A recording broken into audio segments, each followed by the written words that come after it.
Hello every one, പുതിയ വീഡിയോയിലേക്ക് എല്ലാവർക്കും സ്വാഗതം. കഴിഞ്ഞ ഞാൻ ഒരു ഫിസിക്സിന്റെ ഒരു വീഡിയോ ഇട്ടായിരുന്നു, 10 most important questions on physics എന്ന് പറഞ്ഞു അല്ലെ. നമുക്കറിയാം ഓൾമോസ്റ്റ് കുറെ പേര് തന്നെ അത് 2 ദിവസം കൊണ്ട് തന്നെ നന്നായിട്ട് കണ്ടു. Thank you so much for your support.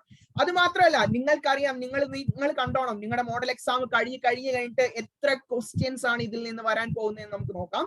Okay, അതിന്റെ താഴെ ആ ഇട്ട വീഡിയോയുടെ താഴെ ഏറ്റവും കൂടുതൽ വന്ന കമന്റ് ആയിരുന്നു, സാർ ഇതുപോലെ കെമിസ്ട്രിക്കും മാത്സിനും ഇടാവോ എന്നുള്ള ചോദ്യം കുറെ പേര് ചോദിച്ചിട്ടുണ്ട്. അതുകൊണ്ട് തന്നെ ഞാൻ ഇന്ന് ചെയ്യാൻ വേണ്ടി പോകുന്നത് most important questions on chemistry. കെമിസ്ട്രിയിലെ മോസ്റ്റ് ഇമ്പോർട്ടന്റ് ആയിട്ടുള്ള ക്വസ്റ്റ്യൻസ് ആണ്. 10 ക്വസ്റ്റ്യൻസ് അല്ല, അതിൽ കൂടുതൽ ക്വസ്റ്റ്യൻസ് നമ്മൾ ഇന്ന് ഡിസ്കസ് ചെയ്യുന്നുണ്ട്. സോ ഈ ക്വസ്റ്റ്യൻസ് എല്ലാം നോട്ട് ചെയ്ത് വെക്കുക. നോട്ട് ചെയ്തതിന് ശേഷം എന്ത് ചെയ്യുക, അത് വൃത്തിയായിട്ട് പഠിക്കുക. ആദ്യം ഈ ക്വസ്റ്റ്യൻസ് പഠിക്കുക, അതിന് ശേഷമേ ഉള്ളൂ നിങ്ങൾ എന്ത് ചെയ്യാവുള്ളൂ, വേറെ ക്വസ്റ്റ്യൻസിലേക്ക് കയറി കടക്കാവുള്ളൂ. ഓക്കെ, സോ എന്താ പറയുന്നത്, നമ്മൾ ഇത് ചുമ്മാ പറയുന്നതല്ല, നമ്മൾ ഇത് എന്താ കുറെ വർഷത്തെ ക്വസ്റ്റ്യൻ പേപ്പേഴ്സ് എല്ലാം കളക്ട് ചെയ്ത് അതിൽ നിന്നുള്ള ഒരു പാറ്റേൺ ഒക്കെ നോക്കി, എന്താ പ്രീവിയസ് ഇയർ ക്വസ്റ്റ്യൻസ് ഒക്കെ നോക്കിയിട്ടാണ്, റിപ്പീറ്റഡ് ആയിട്ടുള്ള ക്വസ്റ്റ്യൻസ് ഒക്കെയാണ് നമ്മൾ ഇതിനകത്ത് നിന്ന് പറയുന്നത്. സോ എന്ത് ചെയ്യുക, നിങ്ങൾ ഈ ക്വസ്റ്റ്യൻസ് വൃത്തിയായിട്ട് തുടക്കം തൊട്ട് അവസാനം തൊട്ട് എഴുതിയെടുത്ത് എന്ത് ചെയ്യുക, സ്കിപ്പ് ചെയ്യാതെ കണ്ട് ഈ ക്വസ്റ്റ്യൻസ് എല്ലാം പഠിക്കണം. ഓക്കെ, നമുക്ക് നേരെ ഇമ്പോർട്ടന്റ് ക്വസ്റ്റ്യൻസ് ഓൺ കെമിസ്ട്രിയിലേക്ക് കടക്കാം. ഇതേപോലെ തന്നെ ഞാൻ മാത്സിന്റെയും ഇടാൻ ശ്രമിക്കാം. അതുപോലെ തന്നെ നമ്മൾ ലോസ് ഓഫ് മോഷന്റെ പാർട്ട് 1 നിൽക്കുന്നത്, പാർട്ട് 2 ഉടനെ തന്നെ ചെയ്യുന്നതായിരിക്കും. Okay, so 10 most important questions on കെമിസ്ട്രിയിലേക്ക് കടക്കാം. ഒന്നാമത്തെ ചാപ്റ്റർ ആണ് some basic concept of chemistry. നമുക്കറിയാം സം ബേസിക് കൺസെപ്റ്റ് ഓഫ് കെമിസ്ട്രിയിൽ മോസ്റ്റ് ഇമ്പോർട്ടന്റ്, ഏറ്റവും കൂടുതൽ ഇമ്പോർട്ടന്റ് ആയിട്ടെന്ന് പറയുന്നത് 2 ലോസ് ഉണ്ട്. ആ 2 ലോസ്, നേരത്തെ 5 എണ്ണം ഉണ്ടായിരുന്നു നമ്മൾ, പക്ഷെ എന്ത് ചെയ്യണം, ഈ 2 ലോസും അതേപോലെ തന്നെ എന്ത് ചെയ്യണം, ബൈ ഹാർട്ട് ചെയ്ത് പഠിച്ചു വെച്ചേക്കണം. ഏതൊക്കെയാ? ഒന്ന് ലോസ് ഓഫ് ഡെഫിനിറ്റ് പ്രൊപ്പോർഷൻ, രണ്ടാമത്തേനതാ ലോസ് ഓഫ് മൾട്ടിപ്പിൾ പ്രൊപ്പോർഷൻ. ഇതിൽ ഏറ്റവും കൂടുതൽ ഇമ്പോർട്ടന്റ് ഏതാന്ന് ചോദിച്ചു കഴിഞ്ഞാൽ നമുക്ക് ഉറപ്പായിട്ടും പറയാൻ പറ്റും ഏതാണ്, ലോസ് ഓഫ് മൾട്ടിപ്പിൾ പ്രൊപ്പോർഷൻ. ഈ ലോ എന്ത് ചെയ്യുക, പഠിച്ചു വെക്കുക. ഈ ലോ എന്ത് ചെയ്യുക, അതേപോലെ തന്നെ പഠിച്ചു വെക്കുക. ആരാണ് ഇത് കണ്ടുപിടിച്ചത്, ഇതിന്റെ സയന്റിസ്റ്റിന്റെയും കൂടെ നെയിം പഠിച്ചു വെക്കുക. അതുപോലെ ക്വസ്റ്റ്യൻസ് വരുന്ന രീതിയും പറഞ്ഞുതരാം. എങ്ങനെയാണ് law of multiple proportion? Multiple എന്ന് പറഞ്ഞാൽ ഓർത്തോണം, ഒന്നിലധികം എന്തുണ്ട്, എലമെന്റ്സ് ഇതിൽ പങ്കെടുക്കുന്നുണ്ട്, അല്ലെങ്കിൽ കോമ്പൗണ്ട്സ്. അപ്പൊ ഇതിനകത്ത് ചോദിക്കുമ്പോൾ ഒന്നില്ലെങ്കിൽ അവർ H2O2 എന്ന് തരും, അല്ലെങ്കിൽ H2O എന്ന് തരും. ഈ ക്വസ്റ്റ്യൻ കാണുമ്പോഴേ ഈ H2O2 അല്ലെങ്കിൽ H2O എന്ന് കണ്ടാലേ ഓർത്തോണം അത് ഏതാ, മൾട്ടിപ്പിൾ പ്രൊപ്പോർഷനാ. അല്ലെങ്കിൽ അവര് CO2 CO എന്ന് തരാം, അല്ലെങ്കിൽ NO2 NO എന്ന് തരാം. ഈ 3 എണ്ണം തരും. ഈ 3 എണ്ണത്തിൽ ഏതെങ്കിലും തന്നാലേ ഓർത്തോണം അത് ഏതാ, ലോ ഓഫ് മൾട്ടിപ്പിൾ പ്രൊപ്പോർഷൻ. കൂടുതലും ചാൻസും അതായിരിക്കും. In case law of definite ചോദിക്കുന്നെങ്കിൽ അവർ സ്റ്റേറ്റ്മെന്റ് തരും, എന്നിട്ട് ഇത് ഏത് ലോ ആണെന്ന് ചോദിക്കും. ലോ തന്നിട്ട് ഇത് ആരാ കണ്ടുപിടിച്ചെന്നും ചോദിക്കും. അപ്പൊ മെയിൻ ആയിട്ട് important law of multiple proportion ഇതിന്റെ അകത്ത്. ഇനി വേറെ കാര്യം ഇതിനകത്ത് ഓർത്തിരിക്കേണ്ടത്, എന്താണ് ലിമിറ്റിംഗ് റിയേജന്റ് എന്ന് അറിഞ്ഞു വെക്കുക. ഇതിന്റെ ഡെഫിനിഷനും കൂടെ പഠിച്ചു വെക്കുക. എന്താണ് ലിമിറ്റിംഗ് റിയേജന്റ് എന്ന് അറിയുക. അതേപോലെ ഇതിന്റെ പ്രോബ്ലംസും ചോദിക്കാറുണ്ട് കേട്ടോ. അപ്പൊ പ്രോബ്ലംസും ലിമിറ്റിംഗ് റിയേജന്റിന്റെ ഡെഫിനിഷനും ഈ ചാപ്റ്ററിൽ നിന്ന് പഠിച്ചു വെക്കുക. അപ്പൊ ഇതാണ് മെയിൻ ആയിട്ട് ഈ ചാപ്റ്ററിൽ ഓർത്തിരിക്കേണ്ടത്. ലോ ഓഫ് മൾട്ടിപ്പിൾ പ്രൊപ്പോർഷൻ അല്ലെങ്കിൽ ഏതാ, ലിമിറ്റിംഗ് റിയേജന്റ് ആണ് ഓർത്തിരിക്കേണ്ടത്. ഇനി രണ്ടാമത്തെ ചാപ്റ്ററിലേക്ക്, സ്ട്രക്ചർ ഓഫ് ആറ്റം എന്ന് പറഞ്ഞ രണ്ടാമത്തെ ചാപ്റ്ററിലേക്ക് കടക്കുമ്പോൾ ഓർക്കുക മക്കളെ, ഇതൊരു വാസ്റ്റ് ചാപ്റ്റർ, വലിയൊരു ചാപ്റ്റർ. അപ്പൊ ഇതിനകത്ത് നിന്ന് കുറെ മാർക്ക് എക്സ്പെക്ട് ചെയ്യാം. പണ്ടൊക്കെ ആണെങ്കിൽ ഇതിനകത്ത് നിന്നാണെങ്കിൽ 5 മാർക്ക് എക്സ്പെക്ട് ചെയ്യായിരുന്നു. പക്ഷെ ഇപ്രാവശ്യം ഫോക്കസ് ഏരിയ വന്നുകൊണ്ട് 10ൽ കൂടുതൽ മാർക്ക് ഈ ചാപ്റ്ററിൽ നിന്ന് എക്സ്പെക്ട് ചെയ്യാം. ഇതിന്റെ അകത്ത് നിങ്ങൾക്ക് എന്താ, പ്രോബ്ലം ചെയ്യാൻ അറിയാത്തവരാണെങ്കിൽ പോലും ഇതിനകത്തുനിന്ന് തിയറി ആണെങ്കിലും പഠിച്ചാൽ മതി. ഏതൊക്കെ പഠിക്കണം? റുദർഫോർഡ് ആറ്റം മോഡൽ പഠിക്കണം, റുദർഫോർഡിന്റെ പോസ്റ്റുലേറ്റ്സും ഡ്രോബാക്സും കേട്ടോ. ഒബ്സർവേഷൻസ് ഒന്നും പഠിക്കണമെന്ന് നിർബന്ധമില്ല. ഏതൊക്കെയാണ്? പോസ്റ്റുലേറ്റ്സും അതേപോലെ തന്നെ ഏതാണ്, ഡ്രോബാക്സും ഇമ്പോർട്ടന്റ് ആണ്. ഈ ഡ്രോബാക്സ് 2 എണ്ണം പഠിക്കുക, പോസ്റ്റുലേറ്റ്സ് ഒരു 3 എണ്ണം പഠിക്കാം. ഓക്കെ, അത് പഠിക്കുക റുദർഫോർഡിന്റെ. അതേപോലെ തന്നെ വേറെ പഠിക്കേണ്ട ആരാണ്, നമ്മുടെ Bohr model of atom. Bohr മോഡലിലെയും പോസ്റ്റുലേറ്റ്സ് 3 എണ്ണം, ഡ്രോബാക്ക് 2 എണ്ണം. ഡ്രോബാക്സ് 2 എണ്ണം നിർബന്ധമായിട്ട്, ഡ്രോബാക്ക് ഇമ്പോർട്ടന്റ് ആണ്. അപ്പം ഡ്രോബാക്സ് 2 എണ്ണം ഇമ്പോർട്ടന്റ് ആയിട്ട് പഠിച്ചു വെച്ചേക്കണം. പോസ്റ്റുലേറ്റ്സിനെക്കാട്ടും കൂടുതൽ ചോദിക്കാറുള്ളത് ഡ്രോബാക്സ്. ഇനി ഇതിന്റെ അകത്തുള്ള 100% ഷുവർ ആയിട്ടുള്ള ഒരു ക്വസ്റ്റ്യൻ ആണ്, എന്താണ് ഹൈസൻബർഗ് അൺസർട്ടനിറ്റി പ്രിൻസിപ്പിൾ? എന്താണ് ഹൈസൻബർഗ് അൺസർട്ടനിറ്റി പ്രിൻസിപ്പിൾ? ഇതിനകത്ത് നിന്നുള്ള ഷുവർ ക്വസ്റ്റ്യൻ ആണ്. അതിന്റെ മാത്തമാറ്റിക്കൽ എക്സ്പ്രഷൻ ഉൾപ്പെടെ എന്ത് ചെയ്യുക, പഠിച്ചു വെക്കുക. ഹൈസൻബർഗ് അൺസർട്ടനിറ്റി പ്രിൻസിപ്പിൾ എന്നാന്ന് പഠിക്കുക, അതേപോലെ തന്നെ ഇതിന്റെ മാത്തമാറ്റിക്കൽ എക്സ്പ്രഷനും പഠിച്ചു വെക്കുക. പിന്നെ ചോദിക്കാവുന്ന, ഇതിന്റെ അകത്ത് നിന്ന് ചോദിക്കുന്ന ചോദ്യങ്ങളാണ്, എന്താണ് ക്വാണ്ടം നമ്പേഴ്സ്? 4 ക്വാണ്ടം നമ്പേഴ്സിന്റെ പേര് ചോദിക്കാറുണ്ട്. അതേപോലെ തന്നെ ഇമ്പോർട്ടന്റ് ആണ് ഹൺസ് റൂളും പിന്നെ ഏതാ പോലീസ് എക്സ്ക്ലൂഷൻ പ്രിൻസിപ്പിൾ എന്ന് പറയുന്ന പ്രിൻസിപ്പിളും പോലീസ് എക്സ്ക്ലൂഷൻ ഫുൾ ആയിട്ട് എഴുതുന്നില്ല, ശ്രദ്ധിച്ചേക്കണം. പോലീസ് എക്സ്ക്ലൂഷൻ പ്രിൻസിപ്പിൾ അതാണ് PE. അതേപോലെ തന്നെ ചോദിക്കുന്ന വേറൊരു ക്വസ്റ്റ്യൻ ആണ് സോഡിയത്തിന്റെ ലാസ്റ്റ് ഇലക്ട്രോണിന്റെ 4 ക്വാണ്ടം നമ്പേഴ്സും എഴുതാൻ ചോദിക്കാറുണ്ട്. സോഡിയം എന്ന് പറഞ്ഞ എലമെന്റ് ഉണ്ട്, അതിന്റെ ലാസ്റ്റ് വരുന്ന ഇലക്ട്രോൺ 11ാമത്തെ ഇലക്ട്രോണിന്റെ ക്വാണ്ടം നമ്പേഴ്സ് എഴുതാനായിട്ട് 4 ക്വാണ്ടം നമ്പേഴ്സ് ഇല്ലേ, NaL MS, ഈ 4 ക്വാണ്ടം നമ്പേഴ്സും എഴുതാനായിട്ടും ചോദിക്കാറുണ്ട്. ഇതൊക്കെയാണ് മോസ്റ്റ് ഇമ്പോർട്ടന്റ്. പ്രോബ്ലംസും ഉണ്ട്, ഏതാ 1/n1² - 1/n2² എന്നുള്ള ഇതിന്റെ പ്രോബ്ലംസും ചോദിക്കാറുണ്ട്. ഏതാ RH എന്ന് പറയും, നമ്മുടെ വേവ് ലെങ്ത്തും കണ്ടുപിടിക്കാം. പക്ഷെ അതിനെക്കാട്ടിയൊക്കെ കൂടുതൽ നിങ്ങൾ ഇമ്പോർട്ടൻസ് കൊടുക്കേണ്ട ഏതാ റുദർഫോർഡിന്റെ പോസ്റ്റ്ലേറ്റ്സ്, പിന്നെ ഏതാ ഡ്രോബാക്സ്, അതേപോലെ Heisenberg uncertainty principle, quantum numbers, ഇതൊക്കെയാണ് കൂടുതലായിട്ടും എന്ത് ചെയ്യുന്നത് ഇതിനകത്ത് കോൺസെൻട്രേറ്റ് ചെയ്ത് പഠിക്കാനുള്ളത്. മനസ്സിലാവും? ഇനി നമ്മൾ എന്ത് ചെയ്യണം, 3ാമത്തെ ചാപ്റ്ററും 4ാമത്തെ ചാപ്റ്ററിലേക്ക് ഡിസ്കസ് ചെയ്യാം. ഇപ്പം ഫസ്റ്റ് ചാപ്റ്ററും സെക്കൻഡ് ചാപ്റ്ററും പഠിക്കുമ്പോൾ തന്നെ നിങ്ങൾക്ക് എന്ത് ചെയ്യാം, ഓൾമോസ്റ്റ് ഒരു എന്താ പറയുന്നത് ഒരു 25 മാർക്ക് ഇതിനകത്ത് നിന്ന് തന്നെ സ്കോർ ചെയ്യാനായിട്ട് പറ്റും. മക്കളെ 3ാമത്തെ ചാപ്റ്റർ ആണ് classification of elements and periodic table. Classification of elements and periodic ടേബിളിൽ ഷുവർ ക്വസ്റ്റ്യൻ ആണ് ഐസോ ഇലക്ട്രോണിക് സ്പീഷീസ് എന്നാണ്. ഐസോ ഇലക്ട്രോണിക് സ്പീഷീസ് എന്നാണ് ചോദിക്കാറുള്ള ക്വസ്റ്റ്യൻ ആണ്. അതുപോലെ അത് എക്സാമ്പിൾ തന്നിട്ട് ഇത് ഏത് ടൈപ്പ് സ്പീഷീസ് ആണെന്ന് ചോദിക്കും കേട്ടോ. അതായത് എക്സാമ്പിൾ തരുന്നത് ഇതൊക്കെയാ, O2-, പിന്നെ Mg2+, F-, ഇങ്ങനത്തെ എക്സാമ്പിൾസ് ഒക്കെ തരും. ആ എക്സാമ്പിൾസ് തന്നിട്ട് ഇത് ഏത് ടൈപ്പ് സ്പീഷീസ് ഐസോ ഇലക്ട്രോണിക് സ്പീഷീസ്. കാരണം എന്നാ, ഇതിനെല്ലാം സെയിം നമ്പർ ഓഫ് എന്താണ് ഇലക്ട്രോൺസ് ആണ്, അതുകൊണ്ടാണ് ഇത് ഐസോ ഇലക്ട്രോണിക് സ്പീഷീസ്. ആ ക്വസ്റ്റ്യൻസ് ചോദിക്കാറുണ്ട്, അത് റിപ്പീറ്റഡ് ക്വസ്റ്റ്യൻ ആണ്, അതൊന്ന് പഠിച്ചു വെച്ചേക്കണം. അതേപോലെ ചോദിക്കുന്ന വേറെ ക്വസ്റ്റ്യൻസ് ആണ് അയണൈസേഷൻ എൻതാൽപ്പി എന്താന്ന് ചോദിക്കാറുണ്ട്. അത് ഡിപ്പെൻഡ് ചെയ്യുന്ന ഫാക്ടേഴ്സും, അയണൈസേഷൻ എൻതാൽപ്പി എന്താന്ന് ചോദിക്കുന്നുണ്ട്, അതിന്റെ ഫാക്ടേഴ്സും ചോദിക്കുന്നുണ്ട്. വേറെ ഇതിന്റെ അകത്ത് ചോദിക്കുന്ന റീസണിങ് ക്വസ്റ്റ്യൻസ് ഉണ്ട്. റീസണിങ് ക്വസ്റ്റ്യൻസ് എന്ന് പറഞ്ഞാൽ ഇതിനകത്ത് ചോദിക്കുന്നതാണ് why ionisation enthalpy of nitrogen is greater than oxygen എന്ന് ചോദിക്കാറുണ്ട്. അതേപോലെ ഇലക്ട്രോൺ ഗെയിൻ എൻതാൽപ്പി ഓഫ് ഫ്ലൂറിന്റെ ഇലക്ട്രോൺ ഗെയിൻ എൻതാൽപ്പി എന്ന് പറഞ്ഞാൽ ലെസ് നെഗറ്റീവ് ദാൻ ക്ലോറിൻ എന്ന് ചോദിക്കാറുണ്ട്. Less negative than chlorine. അപ്പൊ ഈ മെയിൻ ക്വസ്റ്റ്യൻസ് ഒക്കെയാണ് ഇതിന്റെ അകത്ത് ചോദിക്കുന്നത്. ഐസോ ഇലക്ട്രോണിക് സ്പീഷീസ് എന്താന്ന് ചോദിക്കാറുണ്ട്, അയണൈസേഷൻ എൻതാൽപ്പി എന്താന്ന് ചോദിക്കാറുണ്ട്, അതിനെ ഡിപ്പെൻഡ് ചെയ്യുന്ന ഫാക്ടേഴ്സ് ചോദിക്കാറുണ്ട്. Ionisation enthalpy of nitrogen is greater than oxygen, അതിന്റെ റീസൺസ് ചോദിക്കാറുണ്ട്. Electron gain enthalpy of fluorine is less negative than chlorine, അതും ചോദിക്കാറുണ്ട്. ഓക്കെ, ഇനി അതേപോലെ നെയിമിംഗ് ഒക്കെ ഉണ്ടായിരുന്നു, പക്ഷെ നെയിമിംഗ് ഫോക്കസ് ഏരിയയിൽ നിന്ന് എടുത്തു കളഞ്ഞുകൊണ്ട് ഞാൻ അതിനെപ്പറ്റി പറയുന്നില്ല. ഇനി അടുത്ത് നോക്കിയേ കെമിക്കൽ ബോണ്ടിങ് എന്ന് പറയുന്ന ചാപ്റ്റർ നമുക്കറിയാം ഏറ്റവും വലിയ ചാപ്റ്റർ ആണ്, ഏറ്റവും കൂടുതൽ പഠിക്കാനും പാടുള്ള ചാപ്റ്റർ ആണ്. നിങ്ങൾ ചെയ്യേണ്ടത് എന്തെന്ന് വെച്ചാൽ കെമിക്കൽ ബോണ്ടിങ് പഠിക്കാൻ നേരത്തെ എല്ലാം പഠിക്കാൻ പറ്റാത്തവർക്കായിട്ട് നിങ്ങൾ പഠിക്കേണ്ടത് VSEPR തിയറി എന്നാന്ന് പഠിക്കുക. VSEPR തിയറിയുടെ ഏതെങ്കിലും ഒരു 3 എണ്ണം പഠിച്ചു വെക്കുക, 3ഓ 4ഓ പഠിച്ചു വെക്കുകയാണെങ്കിൽ നല്ലത്. പിന്നെ MO തിയറി ചോദിക്കാറുണ്ട്, പക്ഷെ MO തിയറി പഠിക്കാൻ പറ്റുന്നവരുണ്ടെങ്കിൽ ഒരു 3 എണ്ണം അതും പഠിച്ചു വെക്കുക, പോസ്റ്റ്ലേറ്റ്സ്. ഇനി നിങ്ങൾ അറിയേണ്ടത് MO ഡയഗ്രാം ഓഫ് ഏതിന്റെയൊക്കെയാ, MO ഡയഗ്രാം, അതായത് മോളിക്കുലാർ ഓർബിറ്റൽ തിയറി വെച്ചിട്ടുള്ള ഡയഗ്രാംസ് ഉണ്ട്. അത് മെയിൻ ആയിട്ട് പഠിക്കേണ്ടത് ഫ്ലൂറിൻ പഠിക്കുക, He2 പഠിക്കുക, പിന്നെ ഓക്സിയം പഠിക്കുക, നൈട്രജൻ പഠിക്കുക. ഈ 4 എണ്ണത്തിന്റെ പഠിക്കുക. ഇതിന്റെ കൂടെ പഠിക്കുമ്പോൾ ബോണ്ട് ഓർഡറും മാഗ്നറ്റിസവും കൂടെ പഠിച്ചു വെക്കുക. ബോണ്ട് ഓർഡർ ഇതിനകത്ത് നിന്നെല്ലാം ചോദിക്കാറുണ്ട്. ഏതാ ബോണ്ട് ഓർഡർ ഓഫ് ഹീലിയം ചോദിക്കാറുണ്ട്, ബോണ്ട് ഓർഡർ ഓഫ് O2 ചോദിക്കാറുണ്ട്, നൈട്രജൻ ചോദിക്കാറുണ്ട്. ½ × NB - NA എന്ന് വെച്ചിട്ടുള്ള ഫോർമുല വെച്ചിട്ട് അത് പഠിച്ചു വെക്കുക. അത് ചോദിക്കാൻ നല്ല ചാൻസ് ഉണ്ട്. ഏതാ MO ഡയഗ്രാം, പിന്നെ VSEPR തിയറി. അതേപോലെ NH3യുടെയും H2Oയുടെയും സ്ട്രക്ചർ, NH3H2O ഇതിന്റെ സ്ട്രക്ചർ എക്സ്പ്ലെയിൻ ചെയ്യാനും ചോദിക്കാറുണ്ട് കെമിക്കൽ ബോണ്ടിങ്ങിന്റെ കേസിൽ. ഇതൊക്കെയാണ് മെയിൻ ആയിട്ട് കെമിക്കൽ ബോണ്ടിങ്ങിൽ. Coming to states of matter എന്ന് പറഞ്ഞാൽ നമുക്ക് ഇഷ്ടമുള്ള ഒരു ചാപ്റ്റർ ആണ്. അതിന്റെ അത് കൂടുതലും ചോദിച്ചിട്ടുള്ള ക്വസ്റ്റ്യൻസ് എന്ന് പറഞ്ഞാൽ why real gas deviate from ideal gas. ഈ ക്വസ്റ്റ്യൻസ് സാധാരണ കണ്ടുവരുന്ന ഒരു ക്വസ്റ്റ്യൻ ആണ്. Why real gas deviate from ഏതാ ഐഡിയൽ ബിഹേവിയർ. അത് 2 പോസ്റ്റ്ലേറ്റ്സ് ആണ്, 2 റോങ് അസംഷൻസ് കാരണമാണ് അത് ഡീവിയേറ്റ് ചെയ്യുന്നത്. അത് നമ്മൾ ഓൾറെഡി വീഡിയോ ചെയ്തിട്ടുണ്ട്, അതെല്ലാം ഒന്ന് ജസ്റ്റ് ഒന്ന് കണ്ടുപഠിച്ച് അത്ര മതി. അത് പഠിക്കുക. അതുപോലെ തന്നെ PV = nRT ideal gas equation, ഇത് വെച്ചിട്ടുള്ള ഇതിന്റെ പ്രൂഫ് ചോദിക്കാറുണ്ട്. PV = nRTയുടെ പ്രൂഫ്. അതേപോലെ പ്രോബ്ലംസ് ഇതിനകത്ത് എക്സ്പെക്ട് ചെയ്യാം. മെയിനായിട്ട് ഇത് P1 V1/T1 = P2 V2/T2 ഇത് വെച്ചിട്ടുള്ള പ്രോബ്ലംസും ചോദിക്കാറുണ്ട്. പിന്നെ M = DRT/P, molar mass density into ideal gas constant, DRT/P എന്ന് പറഞ്ഞാൽ ഇത് വെച്ചിട്ടുള്ള പ്രോബ്ലംസും ചോദിക്കാറുണ്ട്. അപ്പൊ ഓർത്ത് വെക്കുക റിയൽ ഗ്യാസ് എന്തുകൊണ്ടാണ് ഡീവിയേറ്റ് ചെയ്യുന്നത്, ഐഡിയൽ ഗ്യാസ്. പിന്നെ കംപ്രസിബിലിറ്റി ഫാക്ടർ Z എന്നാന്നും കൂടെ ഒന്ന് പഠിച്ചു വെക്കുക. കംപ്രസിബിലിറ്റി ഫാക്ടർ Z എന്നാന്നും കൂടെ ഒന്ന് പഠിച്ചു വെക്കുക. ഇതൊക്കെയാണ് മെയിൻ ആയിട്ട് സ്റ്റേറ്റ്സ് ഓഫ് മാറ്റർ.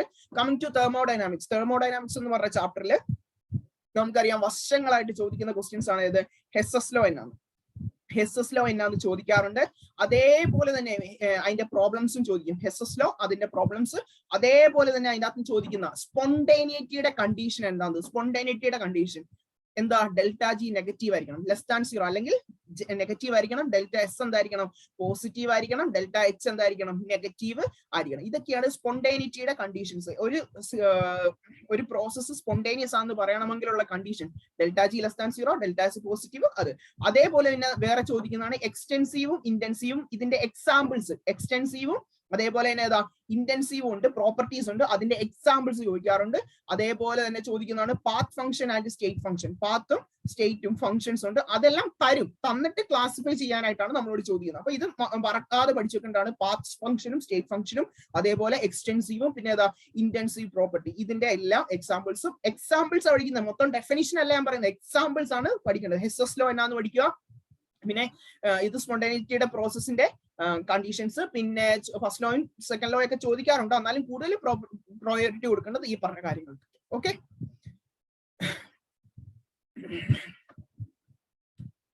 ഇനി നമുക്ക് എന്ത് ചെയ്യണം? ഇപ്പം എത്ര 6 ചാപ്റ്ററായി. 6 ചാപ്റ്റർ പഠിക്കുമ്പോൾ തന്നെ ഓൾമോസ്റ്റ് നമുക്കുള്ള ആയിട്ടുണ്ട്. അടുത്തത് ഇക്വിലിബ്രിയം എന്ന് പറഞ്ഞ ഒരു വൃത്തികെട്ട ചാപ്റ്റർ. നമുക്കറിയാം ഇഷ്ടമില്ലാത്ത ചാപ്റ്ററുകളാണ് ഈ ഇക്വിലിബ്രിയവും കെമിക്കൽ ബോണ്ടിങ്ങും പിന്നെ ഏതാ അതേപോലെ തന്നെ തെർമോഡൈനാമിക്സ്. പക്ഷെ പേടിക്കേണ്ട ആവശ്യമൊന്നുമില്ല. ഇക്വിലിബ്രിയത്തിൽ നമുക്ക് സുഖമായിട്ട് മാർക്ക് മേടിക്കാം. ഇക്വിലിബ്രിയത്തിൽ മാർക്ക് മേടിക്കാനായിട്ട് ചെയ്യേണ്ട കാര്യങ്ങൾ ഇത്രേ ഉള്ളൂ. പഠിക്കേണ്ടത് ഏതൊക്കെയാന്ന് ചോദിച്ചാൽ, ഒന്ന് നമ്മൾ ഓർക്കേണ്ടത് കോമൺ അയോൺ എഫക്റ്റ്. അത് നിങ്ങൾ പഠിക്കുന്ന പോലെ ചുമ്മാ കോമൺ അയോൺ എഫക്റ്റ് എന്നാന്ന് പഠിക്കരുത്. അത് നിങ്ങൾ പ്രീവിയസ് ഇയർ ക്വസ്റ്റ്യൻസ് ഒക്കെ നോക്കിയാൽ മതി. ആ പ്രീവിയസ് ഇയർ ക്വസ്റ്റ്യൻസിൽ കാണാൻ പറ്റും കുറെ സാധനങ്ങൾ ഇങ്ങനെ ആഡ് ചെയ്തു. അപ്പൊ അതിന്റെ ആൻസർ ആയിട്ട് വരുന്നതാണ് കോമൺ അയോൺ എഫക്റ്റ്. അപ്പൊ ക്വസ്റ്റ്യൻസ് കാണുമ്പോൾ ചുമ്മാ ഡയറക്റ്റ് കോമൺ അയോൺ എഫക്റ്റ് എന്നാന്ന് പഠിക്കാതെ എന്ത് ചെയ്യുക, ഏത് രീതിയിലാണ് ക്വസ്റ്റ്യൻസ്, അതിന്റെ പ്രീവിയസ് ഇയർ ക്വസ്റ്റ്യൻസ് ഒന്ന് ചെക്ക് ചെയ്യുക. Common ion effect. അതേപോലെ തന്നെ ബഫർ സൊല്യൂഷൻ എന്നാന്ന് ഡയറക്റ്റ് ചോദിക്കാറുണ്ട്. ബഫർ സൊല്യൂഷൻ വിത്ത് എക്സാമ്പിൾസും ചോദിക്കാറുണ്ട്. അസിഡിക് ബഫറിന് എക്സാമ്പിൾ, അതുപോലെ എക്സാമ്പിൾസ് ചോദിക്കാറുണ്ട്. പിന്നെ നിങ്ങൾ ഓർക്കേണ്ടത് conjugate acid base pair. Conjugate acid base pairs എന്താണെന്ന് ചോദിക്കാറുണ്ട്. അതിന് എക്സാമ്പിളും ചോദിക്കാറുണ്ട്. ഇതിനെല്ലാം എക്സാമ്പിൾ എഴുതാനും ചോദിക്കാറുണ്ട്. അതായത് തന്നിട്ട് ഇപ്പൊ സപ്പോസ് H2O വന്നിട്ട് ഇതിന്റെ കോൺജുഗേറ്റ് ബേസ് എഴുതുക, അല്ലെങ്കിൽ കോൺജുഗേറ്റ് ആസിഡ് എഴുതുക, അങ്ങനത്തെ ചോദിക്കാറുണ്ട്. ആംഫോട്ടറിക് എന്നാന്ന് ചോദിക്കാറുണ്ട്. ആംഫോട്ടറിക് അതായത് നമ്മുടെ വെള്ളം എന്ന് പറഞ്ഞാൽ ആംഫോട്ടറിക് ആയിട്ടുള്ള സബ്സ്റ്റൻസ്. അതെന്താന്ന് റീസൺ പഠിച്ചു വെക്കുക. പിന്നെ ചോദിക്കുന്നതെന്ന് പറഞ്ഞാൽ നമ്മുടെ solubility product of water, KSP of water എന്ന് പറഞ്ഞാൽ എന്താ? സൊല്യൂബിലിറ്റി പ്രോഡക്റ്റ് ഓഫ് ആരുടെ? വാട്ടറിന്റെ സൊല്യൂബിലിറ്റി പ്രോഡക്റ്റ് എന്നാന്ന് പഠിച്ചു വെക്കുക. പിന്നെ എന്ത് ചെയ്യാം നമുക്ക്? ഇപ്പം KC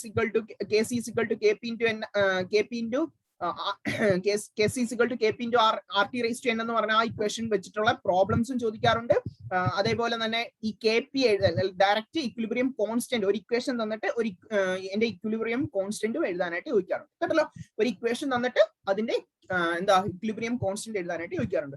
ഈ മക്കളെ റിഡോക്സ് റിയാക്ഷനിലേക്ക് കൊണ്ടുവന്നാൽ നമുക്ക് സത്യം പറഞ്ഞാൽ റിഡോക്സ് റിയാക്ഷൻ തന്നിട്ടുള്ള ഒരു ഭാഗ്യമാണ്. അതായത് എന്തെന്ന് വെച്ചാൽ ഇതിനകത്ത് പഠിക്കാനായിട്ടുള്ളത് നമുക്ക് ബാലൻസ് ഞാൻ കൂടുതലും ചോദിക്കാറുള്ളത്. അതിൽ നിങ്ങൾ പഠിക്കേണ്ട ബാലൻസ് ചെയ്യേണ്ട ഇക്വേഷൻ എന്ന് പറഞ്ഞാൽ പഠിക്കേണ്ടത് ഇതാ. കാരണം ഫോക്കസ് ഏരിയയിൽ ആകെപ്പാടെ പറഞ്ഞിട്ടുള്ള ഒരൊറ്റ ഇക്വേഷനേ ഉള്ളൂ. ഏതാ? ഇത് മാത്രമേ ഉള്ളൂ. ഇത് മാത്രമായിരിക്കാം ചോദിക്കാൻ ചാൻസ്. നമുക്ക് അങ്ങനെ എക്സ്പെക്ട് ചെയ്യാം. ഈ ഒരു ഇക്വേഷനെ ബാലൻസ് ചെയ്യാനായിട്ട് Fe2 + Cr2O7 gives Fe3 + Cr3+. ഈ ഒരു ഇക്വേഷനെ ബാലൻസ് ചെയ്യാനായിട്ട് നന്നായിട്ടൊന്ന് പഠിച്ചു വെക്കുക. അതുപോലെ തന്നെ അസിഡിക് മീഡിയം ആണ്. അതുപോലെ തന്നെ ഡിസ്പ്രൊപ്പോർഷനേഷൻ റിയാക്ഷൻ, ഒരു റിയാക്ഷൻ എന്നിട്ട് ചോദിക്കാം ഇത് ഏത് ടൈപ്പ് റിയാക്ഷൻ ആണെന്ന് ചോദിക്കാം. ഡിസ്പ്രൊപ്പോർഷനേഷൻ കാരണം എന്ന് പറഞ്ഞാൽ ഒരു സബ്സ്റ്റൻസ് തന്നെ, ഒരു എലമെന്റ് തന്നെ ഓക്സിഡൈസും ചെയ്യുന്നു, അതേപോലെ തന്നെ റെഡ്യൂസും ചെയ്യുന്നു. അങ്ങനെയുള്ള ഒരു റിയാക്ഷൻ വിളിക്കുന്ന പേരാണ് എന്ത്? ഡിസ്പ്രൊപ്പോർഷനേഷൻ റിയാക്ഷൻ എന്ന് പറഞ്ഞാൽ. സോ അത് നന്നായിട്ടൊന്ന് പഠിച്ചു വെക്കുക.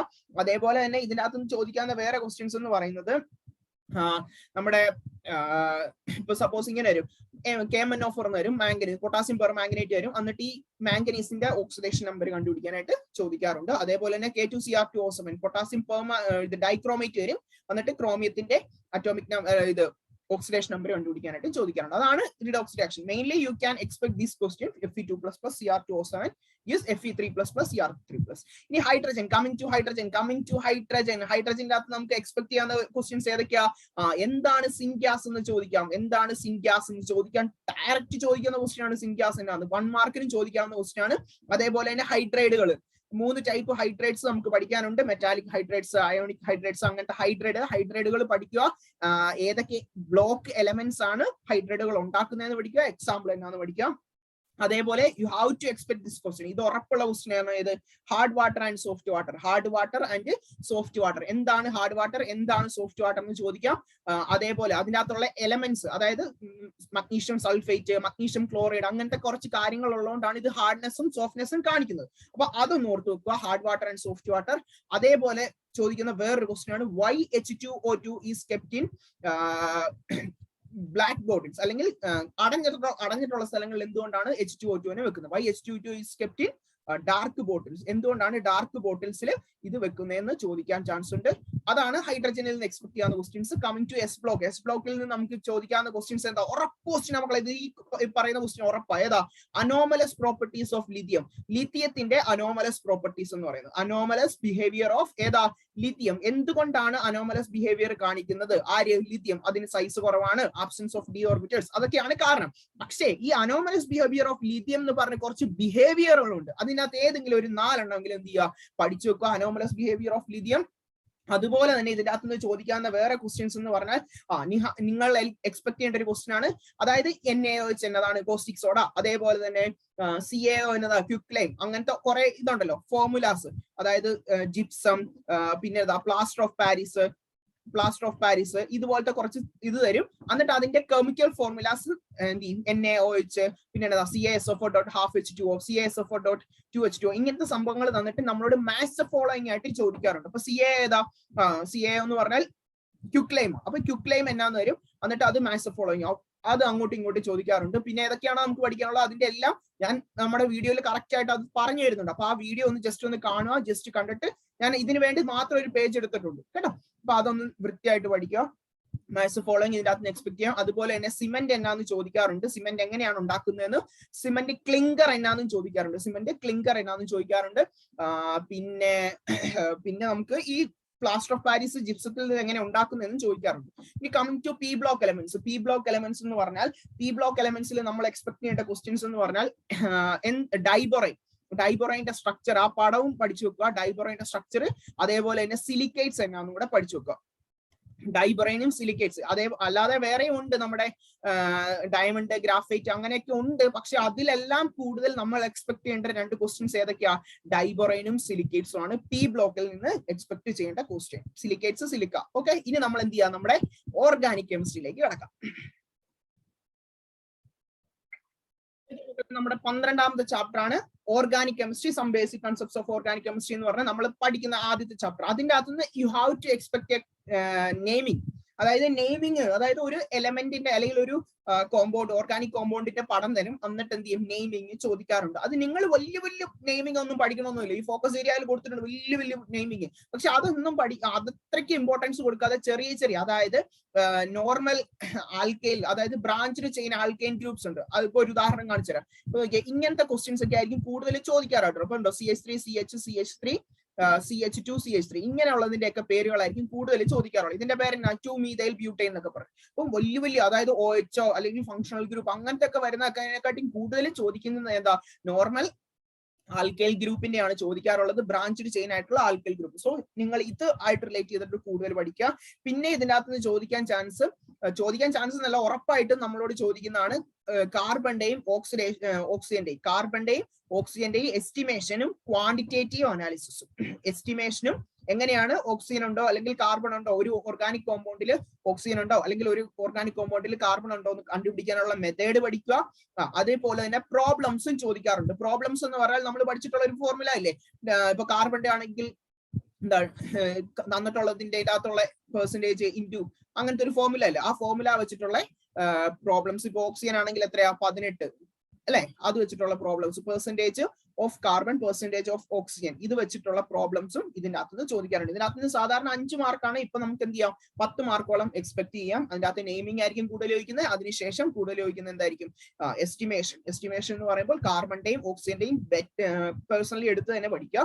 ഇനി ഹൈഡ്രോ കാർബണിൽ നമുക്ക് ഉറപ്പ് പറയാവുന്ന ക്വസ്റ്റ്യൻസ് ആണ് ഹൈഡ്രോ കാർബണുകളിൽ ഉള്ളത്. ഹൈഡ്രോ കാർബണിൽ നമ്മൾ പഠിക്കേണ്ടതെന്ന് പറഞ്ഞാൽ മെയിൻ ആയിട്ട് പഠിക്കേണ്ടതെന്ന് പറഞ്ഞാൽ ആന്റി മാർക്കോണിക്കോവ്സ് റൂളും മാർക്കോണിക്കോവ്സ് റൂളും.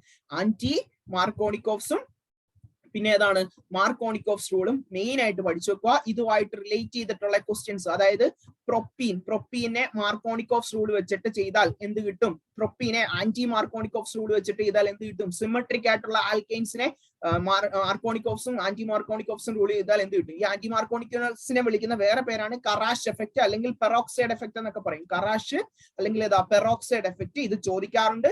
അതേപോലെ തന്നെ നെക്സ്റ്റ് ചോദിക്കുന്നത് നമ്മുടെ ഈതൈന്റെ കോൺഫിഗറേഷൻ. ഈതൈന്റെ കോൺഫിഗറേഷൻ ഏതൊക്കെയാ, മെയിൻ ആയിട്ട് ഈതൈന്റെ കോൺഫിഗറേഷൻ കുറെ കോൺഫിഗറേഷൻ ഉണ്ട്. അപ്പൊ നമുക്ക് പഠിക്കാനുള്ളത് എക്ലിപ്സ്ഡും സ്റ്റാർഗേർഡും. ഇത് ചോദിക്കുന്ന ഉറപ്പ് ക്വസ്റ്റ്യൻ. ഇതിൽ ഏറ്റവും കൂടുതൽ സ്റ്റെബിലിറ്റി കാണിക്കുന്ന ആരാ, സ്റ്റാർഗേർഡ് ആണ്.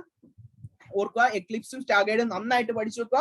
അതിൽ നിന്ന് നമ്മളോട് ചോദിക്കുന്ന ഏതാ, ന്യൂമാന്റെ പടം വരയ്ക്കാനായിട്ട്, അല്ലെങ്കിൽ ഏതാ ന്യൂമാൻസ്, അതുപോലെ തന്നെ ഏതാ സോഹേഴ്സ്. ഇത് പറഞ്ഞ രണ്ടുപേരുടെയും വെച്ചുകൊണ്ട് എക്ലിപ്സിന്റെയും സ്റ്റാർഗേർഡിന്റെയും പടം വരയ്ക്കാൻ C2H2ന്റെ. അത് 100% ഷുവർ ആയിട്ടുള്ള ക്വസ്റ്റ്യൻസ് ആണ് ഈ പറഞ്ഞിട്ടുള്ള ആന്റി മാർക്കോണിക്കോഫ്സ്, മാർക്കോണിക്കോഫ്സ്. ഇത് രണ്ടും ചോദിച്ചില്ലെങ്കിൽ ഉറപ്പായിട്ട് ചോദിക്കുന്ന ക്വസ്റ്റ്യൻ ഏതാ, എക്ലിപ്സും സ്റ്റാർഗേർഡും. ഏതിന്റെയാ, C2H2ന്റെ ചോദിക്കാറുണ്ട്. അതുകൊണ്ട് ആ പടം നന്നായിട്ട് എന്ത് ചെയ്യുക, പഠിച്ചു വെക്കുക. അതുകൊണ്ട് ഇങ്ങനത്തെ ഒരു 2 പടങ്ങളൊക്കെ ഇല്ലേ, ആ പടങ്ങളൊക്കെ എന്ത് ചെയ്യുക, നന്നായിട്ടൊന്ന് പഠിച്ചു വെക്കുക. ഹൈഡ്രോ കാർബണില് ചോദിക്കുന്ന ക്വസ്റ്റ്യൻ ആണ്. പിന്നെ എൻവയോൺമെന്റൽ കെമിസ്ട്രി നമുക്കെല്ലാം സുഖമായിട്ട്, നമുക്ക് പഠിച്ചാലും പഠിച്ചില്ലെങ്കിലും കിട്ടാവുന്ന മാർക്കുകളാണ് ഇത് എൻവയോൺമെന്റൽ കെമിസ്ട്രിയിലുള്ളത്. അതിനകത്ത് നിന്ന് ചോദിക്കുന്ന ക്വസ്റ്റ്യൻസ് എന്താണ് BOD, ബയോളജിക്കൽ ഓക്സിജൻ ഡിമാൻഡ് എന്നാന്ന് ചോദിക്കാറുണ്ട്. അതുപോലെ ഗ്രീൻ ഹൗസ് ഗ്യാസസ് ഏതൊക്കെയാണ്, അല്ലെങ്കിൽ ഗ്രീൻ ഹൗസ് എഫക്ട് എന്നാന്നും പഠിക്കുക. ഗ്രീൻ ഹൗസ് എഫക്ട്, അതേപോലെ ഗ്ലോബൽ വാർമിംഗ്. ഈ ഗ്ലോബൽ വാർമിംഗും ഗ്രീൻ ഹൗസ് എഫക്ട് ഒന്ന് തന്നെ പഠിച്ചാൽ മതി, ഒരേ ആൻസർ തന്നെയാണ്. ഗ്ലോബൽ വാർമിംഗ് എന്ന് പറഞ്ഞാൽ ഗ്രീൻ ഹൗസ് എഫക്റ്റിന്റെ ഒരു എഫക്റ്റ് ആണ് ഇത് ഗ്ലോബൽ വാർമിംഗ്. അതുപോലെ തന്നെ ആസിഡ് റെയിൻ എന്നാന്ന് പഠിക്കുക, അതിന്റെ എഫക്ട്. അത് കാരണം നമ്മുടെ താജ്മഹലിന്റെ ഒക്കെ കളർ പോയില്ലേ, അപ്പൊ ആ എഫക്റ്റുകൾ ഒന്ന് പഠിച്ചു വെക്കുക. BOD, green house, global warming, acid rain. ഈ ഇത്രമായിരിക്കും ഇതിനകത്ത് ചോദിക്കാനായിട്ട് ചാൻസ്. ഓർത്ത് വെക്കുക, ഈ ഗ്രീൻ ഹൗസ് ഗ്യാസസ് ഏതാണെന്നും കൂടെ ഒന്ന് ഓർത്ത് വെക്കുക. ഇത്രയൊക്കെ ഉള്ളു മക്കളെ. എല്ലാ ചാപ്റ്ററിലെ ഇമ്പോർട്ടന്റ് ആയിട്ടുള്ള ക്വസ്റ്റ്യൻസ് ആണ് ഞാൻ പറഞ്ഞിരിക്കുന്നത്. ഇത്രയും പഠിച്ചാൽ, അതായത് ഈ പറഞ്ഞിട്ടുള്ള കാര്യങ്ങളെല്ലാം പഠിച്ചാൽ 60 മാർക്ക് ഗ്യാരണ്ടിയാ. ഇനി ഇതിനകത്ത് കമന്റ് സെക്ഷനിൽ വന്ന് ചോദിക്കണമെന്നൊന്നുമില്ല, 60 മാർക്ക് കിട്ടുമോ ഇല്ലയോ എന്നൊന്നും ചോദിക്കണ്ട. നിങ്ങൾക്ക് വീഡിയോ ഇഷ്ടപ്പെട്ട് കഴിഞ്ഞാൽ എന്ത് ചെയ്യുക, നിങ്ങളുടെ ഫ്രണ്ട്സിന് +1 പഠിക്കുന്ന കുട്ടികൾക്ക് എന്ത് ചെയ്യുക, ഷെയർ ചെയ്യുക. ഇത് കഴിയേണ്ട, അതായത് മോഡൽ എക്സാം കഴിയേണ്ടാണെന്ന് നോക്കിയോ, ഈ പറഞ്ഞിട്ടുള്ള ക്വസ്റ്റ്യൻസ് ഒക്കെ ആണോ നിങ്ങളുടെ ക്വസ്റ്റ്യൻ പേപ്പറിൽ വരുന്നതെന്ന് നോക്കുക. അങ്ങനെ വന്നിട്ട് നിങ്ങൾക്ക് ഉറപ്പുണ്ടെങ്കിൽ മാത്രം നിങ്ങൾ എന്ത് ചെയ്യുക, ഫ്രണ്ട്സിന് ഷെയർ ചെയ്യുക. എന്ത് ചെയ്യുക, എനിക്ക് ഉറപ്പാണ് ഇത് ഈ പറഞ്ഞിട്ടുള്ള ക്വസ്റ്റ്യൻസ് ഒക്കെ തന്നെ ആയിരിക്കും പരീക്ഷയ്ക്ക് വരുന്നത്. വേണമെങ്കിൽ നമുക്ക് മോഡൽ എക്സാം കഴിഞ്ഞ് കഴിഞ്ഞിട്ട് മോഡൽ എക്സാമിന്റെ ക്വസ്റ്റ്യൻ പേപ്പർ ഒക്കെ കിട്ടിക്കഴിഞ്ഞിട്ട് ഒന്ന് ഡിസ്കസ് ചെയ്ത് നോക്കാം, ഈ പറഞ്ഞിട്ടുള്ള ക്വസ്റ്റ്യൻസ് ഒക്കെ തന്നെയാണോ വന്നതെന്ന്. ഉറപ്പാണ് മക്കളെ. നിങ്ങൾ എന്ത് ചെയ്യുക, ഈ പറഞ്ഞിട്ടുള്ള ക്വസ്റ്റ്യൻസ് എല്ലാം എന്ത് ചെയ്യുക, ആദ്യം പഠിക്കുക. 60 മാർക്ക് ഞാൻ ഗ്യാരണ്ടി തരാം. ഇത്രയും കാര്യങ്ങൾ പഠിച്ചു കഴിഞ്ഞാൽ എന്ത് കിട്ടും, 60ൽ 60 മാർക്ക് കിട്ടിയിരിക്കും. 120ലെ കാര്യം പറയുന്ന 60 മാർക്ക് കിട്ടിയിരിക്കും. നമുക്ക് 60 മാർക്ക് ഉണ്ടെങ്കിൽ ഫുൾ ആയില്ലേ. നമുക്ക് വേണ്ടത് 54 മാർക്കാണ് A+. പക്ഷെ നമുക്ക് എന്ത് ചെയ്യാം, 60 മാർക്കും ഇത്രയും കാര്യങ്ങൾ പഠിച്ച. സോ നന്നായിട്ട് ചെയ്തു പഠിക്കുക. എന്തെങ്കിലും ഡൗട്ട്സ് ഉണ്ടെങ്കിൽ നിങ്ങൾക്ക് ഗ്രൂപ്പുകളിൽ, വാട്സ്ആപ്പ് ഗ്രൂപ്പുകളിൽ വന്ന് ചോദിക്കാം, അല്ലെങ്കിൽ എന്താ കമന്റ് സെക്ഷനിൽ വന്ന് ചോദിക്കാം. അപ്പൊ വീഡിയോ ഇഷ്ടപ്പെട്ടെങ്കിൽ ലൈക്ക് ചെയ്യുക, കമന്റ് ചെയ്യുക, സബ്സ്ക്രൈബ് ചെയ്യുക, ഷെയർ ചെയ്യുക. അടുത്തൊരു വീഡിയോ ആയിട്ട് നമുക്ക് എന്ത് ചെയ്യാം, ഒട്ടനെ വരാം. Thank you so much. എന്ത് ചെയ്യാം, എല്ലാവരും നന്നായിട്ട് പഠിക്കുക. കുറച്ച് ദിവസം കൂടെ ഉള്ളൂ. All the best.